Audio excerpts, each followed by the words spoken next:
오늘까지 해가지고 이제 투표가 진행이 되고요. 내일 이제 드디어 국민의힘의 새로운 당대표가 나오게 되는데요. 아마 모든 분들이 공감하실 것 같습니다. 이번 선거는 그 어떤 선거보다도 국민의힘이 화제거리가 됐었고 여야를 막론하고 정말로 이렇게까지 국민의힘이 관심을 받았던 적이 있었는가 싶습니다. 특히나 이제 주목을 하는 것이 이준석 돌풍이다. 이게 이제 실체가 무엇인가에 대해서 여러 가지 얘기가 많은데요.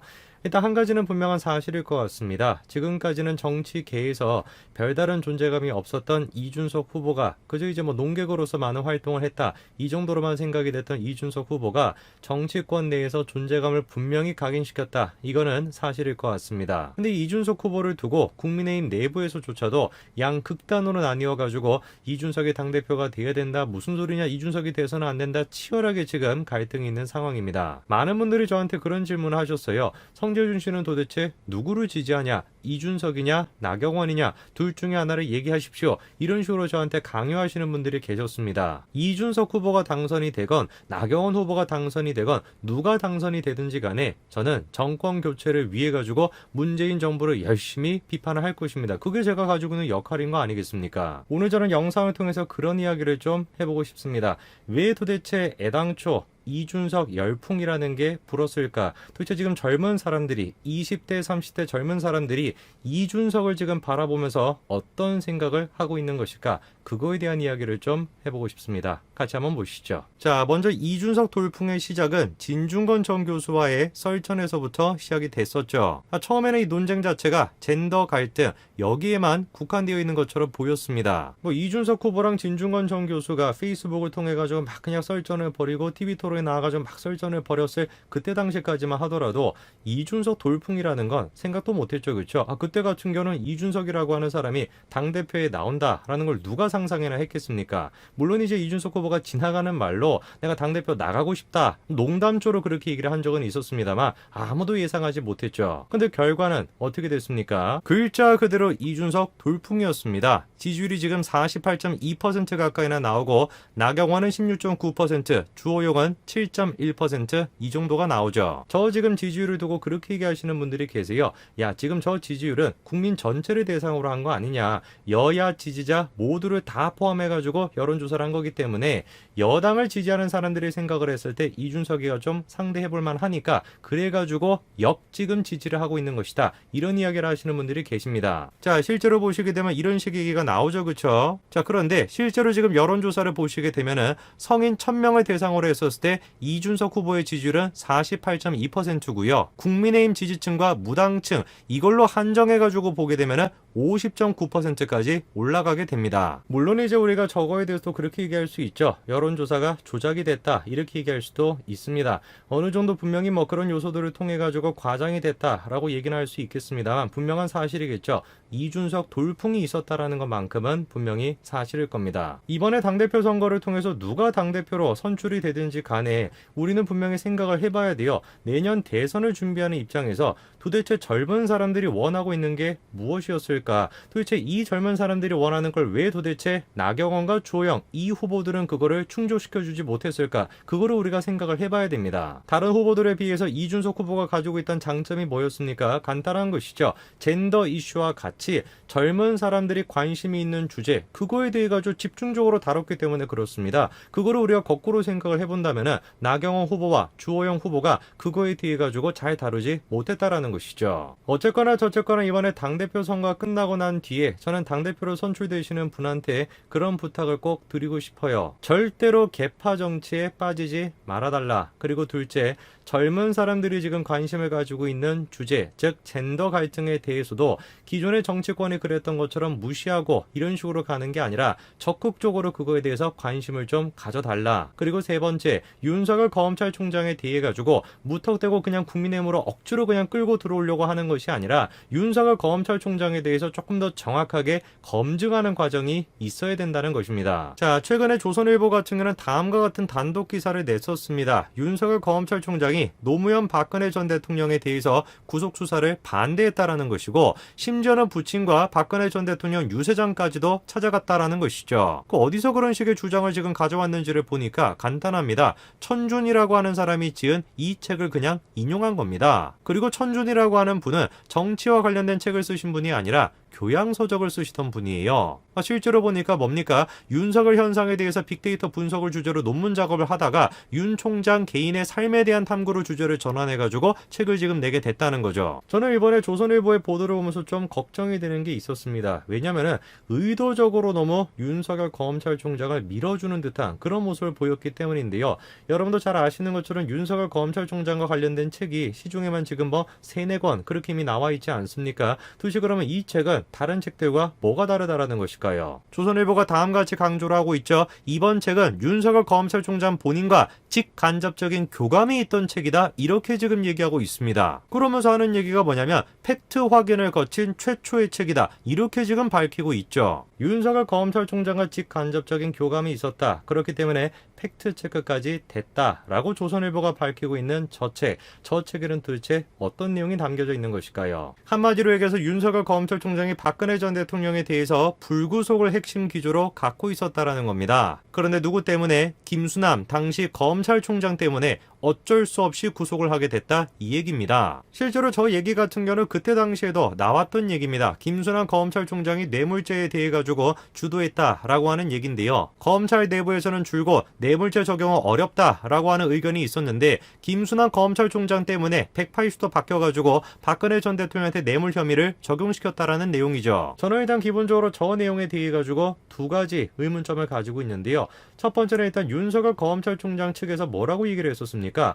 박근혜 전 대통령 탄핵에 대해 가지고 사과할 일이 없다. 그렇게 밝히지 않았습니까? 그리고 두 번째가 조선일보는 지금 저 책이 윤석열 검찰총장과 직간접적으로 소통을 한 책이다. 이렇게 지금 얘기하고 있지만 정작 다른 얘기가 나오고 있습니다. 조선일보가 기사를 낸 것이 6월 8일입니다. 그런데 바로 다음 날이죠. 6월 9일 날 다음 같은 기사가 나와 있습니다. 책 저자가 지금 뭐라고 얘기합니까? 이 책은 윤석열 본인과의 대면이나 직접 소통 없이 측근 지인 그리고 각종 자료를 기반으로 쓰여진 연대기라는 겁니다. 그래서 당연히 본인의 입장이나 감수 같은 것도 있을 리가 없다는 거죠. 분명히 조선일보는 뭐라고 했습니까? 이번에 나온 책이 윤석열 검찰총장과 직간접적인 소통이 있었다. 그렇기 때문에 팩트체크가 다 된 것이다 라는 식으로 얘기했습니다. 그런데 정작 지금 저자는 뭐라고 얘기하는 거예요? 윤석열 검찰총장과 직접적으로 소통한 적이 없다. 당연히 그래서 감수도 있지 않다. 이렇게 지금 얘기하고 있죠. 윤석열 검찰총장 국민의힘에게 필요한가? 당연히 필요하다라고 생각합니다. 그러나 윤석열 검찰총장도 그냥 후보 중에 한 명인 것뿐입니다. 국민의힘 전체가 윤석열 검찰총장에 대해서 좌지우지될 필요가 없다라는 것이죠. 현재 지금 조선일보가 보여주고 있는 모습 그리고 현재 지금 보수우파 국민들 사이에서도 윤석열 검찰총장에 대해서 막무가내로 그냥 지지하는 사람들을 봤었을 때 글쎄요. 저는 상당히 좀 그런 분위기가 걱정이 됩니다. 오늘까지 말씀드리겠습니다. 감사합니다. 여러분 안녕하십니까. 문재인 대통령이 이준석 국민의힘 시민당 대표에게 축하 인사를 전했다고 합니다. 이 박수현 청와대 국민소통은 서면 브리핑을 통해서 문 대통령이 오후 1시 20분쯤 이준석 대표와 통화를 하고 축하의 인사를 전했다라고 밝혔습니다. 자, 이 박수현 수석에 따르면 문재인 대통령은 아주 큰 일을 하셨다. 훌륭하다 하면서 우리 정치사에 길이 남을 일이라고 말했다는 겁니다. 이 정치뿐만이 아니라 우리나라가 변화하는 조짐이라고 생각한다면서 대선 국면이라 당 차원이나 여의도 정치에서는 대립이 불가피하다고 하더라도 코로나 위기가 계속되는 만큼 정부와는 협조해 나가면 좋겠다라고 말했다고 합니다. 자, 이걸 보면 지금 문재인의 이 축하 메시지에 뭔가 아주 뉘앙스가 다른 단어가 들어있는 것 같습니다. 아주 큰일을 했다, 훌륭하다 이런 이야기는 보통 위에 사람이 아래 사람들에게 칭찬, 격려할 때 하는 이야기들입니다. 큰일을 했다, 훌륭하다. 이 사실상 야당 대표면 거의 대통령과는 영수회담을 할 정도의 위치입니다. 그러니까 대등한 관계에 앉아서 국정을 논할 자리인데 아주 큰일을 했다, 훌륭하다라고 이야기를 했다는 것은 아주 한참 아래 사람들에게 무슨 장한 일을 했을 때, 격려할 때 하는 말들을 쓰는 것이 아닌가. 그러면서 우리 정치사에 길이 남을 일이다 이렇게 말했다고 합니다. 자, 큰일을 했다, 훌륭하다. 마치 지금 문통의 아들인 문준용이가 39입니다. 지금 이준석 대표가 36살입니다. 그러니까 자기 아들보다도 더 어린 이준석 대표에게 아주 큰일 했다, 훌륭하다. 이거 듣기에 따라서는 굉장하게 밑에 사람에게 하대하는 말로 들릴 수가 있는 것입니다. 그러니까 축하드린다. 그리고 아주 뭐 국정에서 좋은 토론도 하고 뭐 이렇게 협조하기를 바란다. 이런 메시지면 모르겠는데 아주 큰일을 했다. 훌륭하다. 그러니까 보통 밑에 사람들이 무슨 일을 성과를 이루고 나면은 대단하다, 훌륭하다, 너는 참 대단한 거야 라고 말하는 그런 투가 느껴지지 않는가 하는 정도입니다. 굳이 이렇게 설명하는 이유가 지금 앞으로 문통이 이준석 대표를 갈라치기 위해서 그렇게 해서 이렇게 따로 접근할 것이 아닌가 하는 이 의미로 또 남아 이런 메시지가 읽혀진다는 겁니다. 여기 보면 정치뿐만이 아니라 우리나라 변화하는 조짐이다 이렇게 말하면서 대선 국면이라서 당 차원이나 여의도 정치에서는 대립이 불가피하더라도 자, 코로나 위기가 계속되는 만큼 정부와는 협조해 나가자. 자, 이게 무슨 말입니까? 자, 여의도 정치, 즉 더불어민주당과는 대립하고 뭐 이렇게 저렇게 갈등 관계가 있더라도 자, 문재인과 또는 이 정부, 지금 이 행정부와는 협조를 하자. 이건 바로 갈라치기의 상징적인 겁니다. 자, 지금 정부와 그리고 여당은 한 몸체처럼 되어 있습니다. 그 정부가 집권 여당에 지금 딸려가고 있는 형국인데 그런데 집권 여당과는 갈등을 하고 정부와는 협조를 하고 이게 될 수가 없는 이야기들이다. 자, 그런 의미에서 앞으로 문통이 어떻게 갈라치기 해서 지금 국민의힘을 접근할 것인가. 국민의힘의 이준석을 바라보는 여러 가지 시각 중에 위험하다, 또는 어리다, 또 불안하다 하는 시각들이 여전히 있습니다. 자, 그걸 깨기 가장 좋은 방법은 위험하다, 불안하다, 어리다 하는 거기 코드에 문재인 대통령이 딱 맞는 발언을 하고 그렇게 해서 이준석을 대우를 해버리면 국민의힘에서는 발칵하는 겁니다. 그 봐라. 우리 당 대표를 얼마나 무시했으면 저런 발언을 할까. 요걸 노리면은 바로 이런 발언들이 나올 수 있다는 겁니다. 앞으로도 계속해서 이런 발언을 통해서 국민의힘을 아주 낮춰보고 아래로 보고 그래서 정치를 한 단계 말하자면은 상대로 인정하는 것보다는 국민의힘은 저 더불어민주당에서 알아서 처리하고 나는 별도로 존재하겠다라는 의식이 강한 것이 아닌가. 그러니까 지금 이렇게 아주 큰일을 했다, 훌륭하다. 자, 그러면 문재인은 왜 더불어민주당에서는 이런 큰일과 훌륭한 일을 하지 못했을까? 왜 대한민국의 변화 조짐을 국민의힘만이 아니라 더불어민주당은 하지 못했을까? 지금 더불어민주당은 정치가 아니라고 이게 일방적인 조폭 집단에서 하나의 지시를 내리면 밑에서 쫙 따라가는 반대 의견이 없고 만약에 반대를 하게 될 것 같으면은 문자 폭탄을 쏟아부어서 이른바 문파라는 사람들이 집단적으로 린치를 가하는 그런 상황이다. 그걸 보고 있는 사람이 문재인이다. 그리고 그걸 문제를 옛날에 어느 기자가 문제 제기를 하니까 그게 양념이다 라고 말했던 사람이 바로 문재인입니다.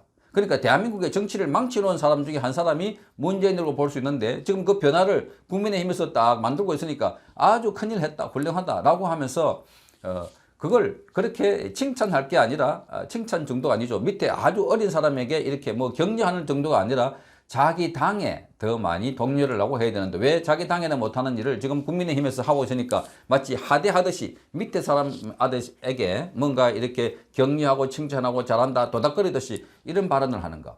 자, 정말 이런 마음이 큰일을 하고 훌륭하다 우리 정치사에 길이 남을 일이라고 하면 국민의힘뿐만 아니라 더불어민주당에서 지금 이 정당이 아니라고 할 만큼 청와대의 출장소라고 불리고 있는 아주 청와대의 문재인의 지시를 받아갖고 일사불란하게 움직이고 있는 이런 정당 체제를 바꾸는 것 자체가 문재인이가 할 일인데 그걸 못하면서 지금 이준석 보고 아주 큰일 하셨다. 훌륭합니다. 아주 잘했어. 너 잘했어.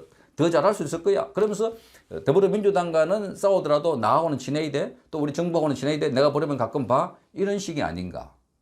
자, 이런 것부터가 지금 우려스럽게 지금 보이고 있는 부분도 있고 앞으로 그렇게 나오지도 않을까 하는 생각도 듭니다.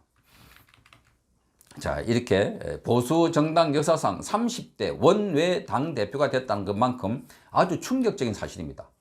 그만큼 대한민국은 다이나믹합니다. 이렇게 변화무쌍한 겁니다. 많은 사람들이 우려도 하고 기대도 하고 걱정도 하고 또한 새롭게 뭔가 전망도 하고 하는 상황인데 이게 변화입니다. 이게 새롭게 이어 나오는 고통입니다. 또는 새가 알을 까는 과정이기도 하고 애벌레가 다시 날개를 붙여가지고 나비로 변신하는 과정이기도 합니다. 그게 트랜스포메이션, 변화가 아니라 변신입니다. 변신. 형태가 완전히 달라지는 거. 자동차가 로봇으로 변하는 거 정도가 아니라 물리적인 변화가 일어나는 겁니다. 물리적인 변화. 그게 이제 이준석이라는 사람이 나와서 앞으로 댓글에 보면 이준석이 위험하다, 뭐 중국 쪽으로부터 지지를 받는다, 누구로부터 있다 하는데 그건 우리가 감시를 하면 되고, 일단은 당이 이렇게 변화되었으니까 이걸 받아들이기 힘들면은 깨야 되는 겁니다. 이걸 수용하기 힘들면은 그러면 지지를 철회하고 그러면 야당이 지리멸멸하는 모습을 또 가야 되는 겁니다. 만약에 여기서 당이 깨져서 새로운 당으로 가게 된다면 그 새로운 당을 가는 사람들은 아마 수구 꼴통이라는 이름을 더 많이 받게 될 것입니다. 왜? 젊은 사람, 그걸 깨자고 주장하는 사람을 견디지 못해서 나온 사람들이니까 이 사람들이 바로 수구 꼴통이라고 하는 그런 프레임이 정확하게 붙을 겁니다. 자, 그런 측면에서 보면 지금 이준석이라고 하는 대표성으로 있는 이 정당에 이기저기 이준석이가 오늘 수락 연설을 한 것처럼 비빔밥처럼 그야말로 이 야채 볼처럼 베지터블 볼처럼 이렇게 많은 걸 모아가지고 자기 맛을 고유적으로 잃지 않으면서 전체가 하나 돼서 그래서 수권 정당을 가져오는 거. 자, 오히려 어떻게 보면은 지금 여기에 가장 큰 피해자는 문재인과 더불어민주당이다. 더불어민주당은 더 이상 정당으로서 대비를 해보면은 국민의힘과는 비교가 되지 않을 정도로 아주 한 3, 40년 낙후된 정당으로 이렇게 비춰지는 겁니다. 그렇다면 다음 대권 수권을 할 가능성이 가장 큰 정당이 국민의힘이고, 아마 다음에 여론조사를 하게 되면 국민의힘의 지지도가 폭등하게 될 것입니다. 자, 그렇게 되면 누구든지 윤석열 또는 뭐 최재형, 홍준표 어떤 사람을 갖다 내놔도 자, 이 정당에서는 새롭게 리뉴얼, 새롭게 된 더 젊어진 그렇게 정당으로 탈바꿈하는 이미지를 갖기 때문에 대권에도 더욱더 유리하게 되는 겁니다. 어쨌든 이 새로움에 대한 빨리 적응을 해야 됩니다.